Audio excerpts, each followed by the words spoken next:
Eu preparei uma apresentação, senador, tratando de aspectos relacionados aí como o Ministério das Comunicações, que foi parte do processo de elaboração do projeto.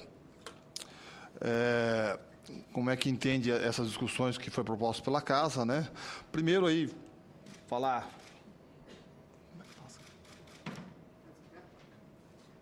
Para frente, para trás, é isso? Deixa eu ver se já ligaram aqui. Opa, ok. Primeiro, falar sobre por que é necessário estabelecer esses direitos e princípios relativos à internet, qual é o histórico e fundamentos do Marco Civil, esses pontos de debate e as responsabilidades do poder público decorrente da aprovação do Marco Civil quando acontecer. Então, primeiro, por que estabelecer princípios relacionados aí ao uso da internet? O mundo de comunicações mudou muito ao longo da história, desde do telégrafo, né, até o mundo que a gente vive hoje, em que nós temos inúmeros serviços à disposição da população no terminal, que é o de uso mais comum, que hoje é o telefone celular, mas também nos computadores. Então, essas novas tecnologias, aplicações, esses novos usuários, tudo isso trouxe novos desafios que devem ser acompanhados aí pela legislação vigente no país, né? Essas novas aplicações, se a gente olhar os dados setoriais, senador, a banda larga fixa no nosso país vem crescendo de maneira muito rápida. Em maio de 2013, o Brasil conseguiu aí chegar a 21 milhões de acessos de banda larga fixa. Todas as cidades brasileiras são atendidas pelo serviço de banda larga fixa. O crescimento da banda larga fixa no país, desde a criação do Programa Nacional de Banda Larga em 2010, foi de mais de 60% de crescimento. A Telebrás, uma empresa estatal, foi recriada e está construindo sua rede, já alcança mais de 885 cidades brasileiras. A banda larga fixa, um programa de expansão da banda larga por meio de um pacote de serviço mais acessível à população, a R$ 35,00, já está presente em 2.850 municípios.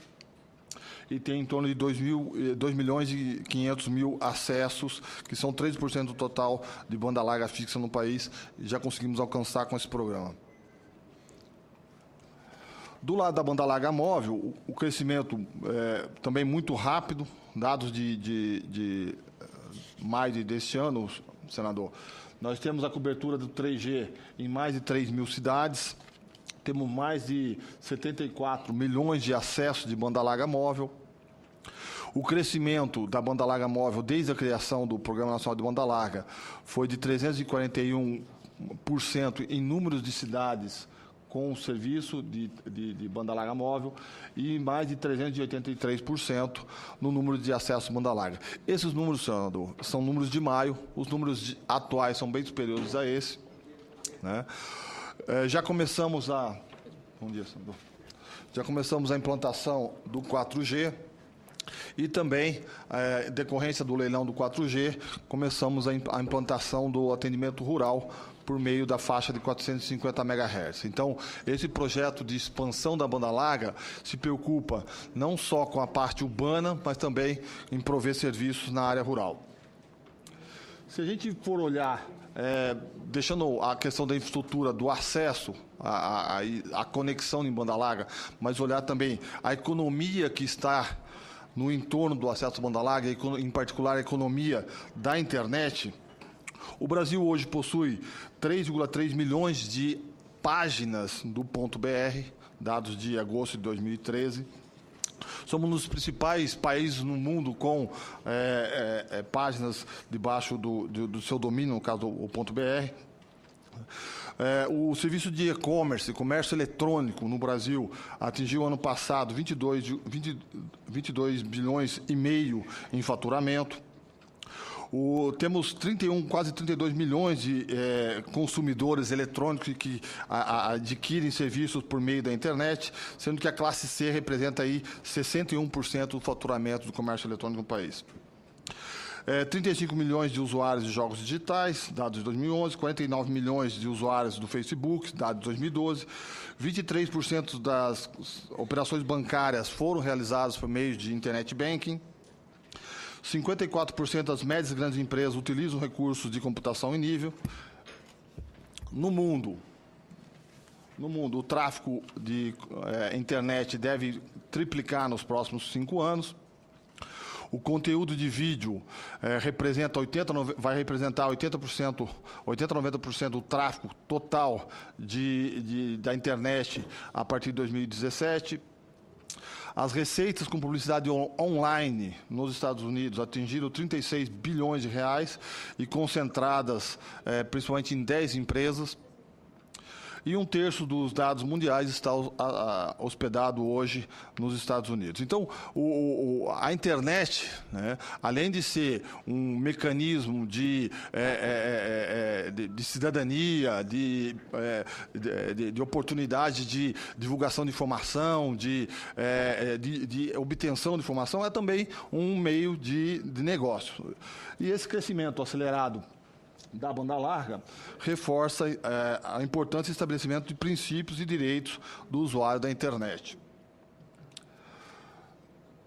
Hoje existem inúmeras legislações que já são utilizadas para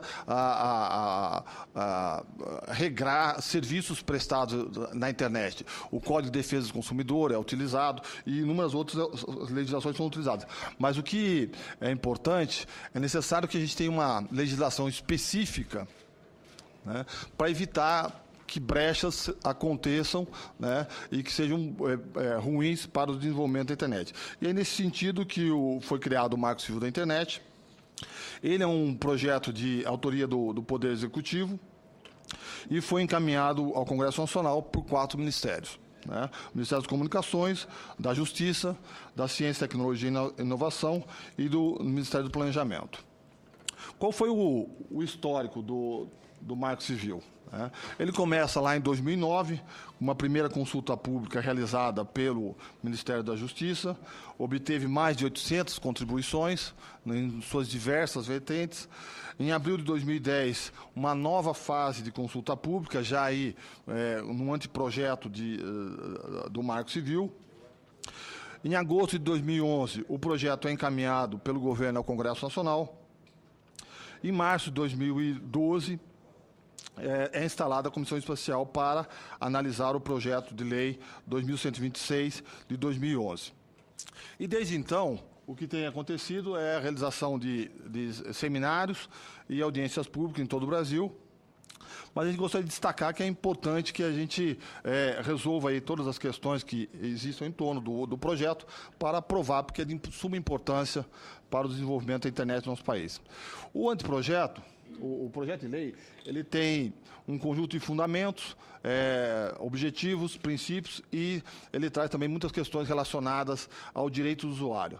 Fundamentos, ele traz como fundamento a escala mundial da rede, aspectos de direitos humanos e cidadania, pluralidade e diversidade de fontes de informação, abertura e colaboração no uso da internet, a importância da livre iniciativa, concorrência e defesa do consumidor no ambiente da internet, como objetivos buscar o direito de acesso à internet pela população brasileira, acesso à informação, a utilização da internet como meio de trazer inovação, a utilização de padrões abertos e na parte de direitos de usuários, questões muito importantes, por exemplo, consagrada na Constituição Federal, a inviolabilidade do sigilo às comunicações, não suspensão da conexão à internet, salvo por questão de pagamento do serviço, garantia da qualidade do serviço de conexão à internet, contratos claros para a defesa do consumidor,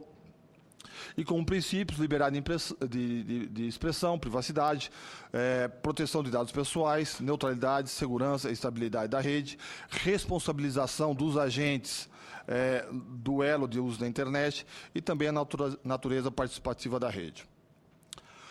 Indo para os pontos de debate que foram mencionados na convocatória, presidente, o primeiro é relacionado à privacidade.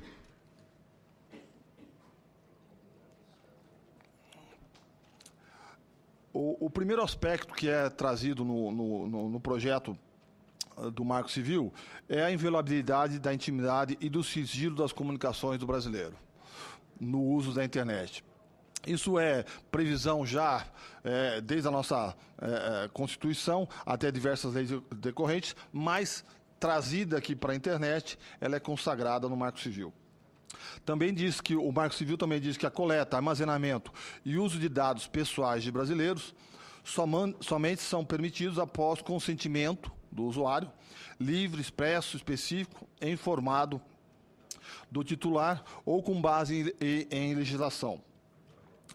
As empresas que exercem atividades comerciais no Brasil devem se sujeitar à legislação brasileira, que assegura a inviolabilidade do sigilo das comunicações, salvo por ordem judicial. Esse é um ponto muito importante. É comum na utilização de aplicativos, de funcionalidades e aplicações na internet, é comum o usuário se deparar com termos de uso que fazem referência a legislações de outro país.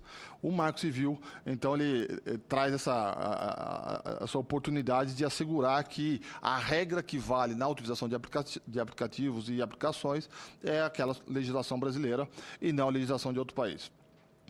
E também os dados, um ponto que o Ministério das Comunicações vem defendendo é que os dados brasileiros devem, em regra, ser armazenados no território nacional. Isso vem a criar a oportunidade de garantir que a legislação brasileira prevaleça no caso da prestação de serviços sobre a internet que façam uso de dados brasileiros.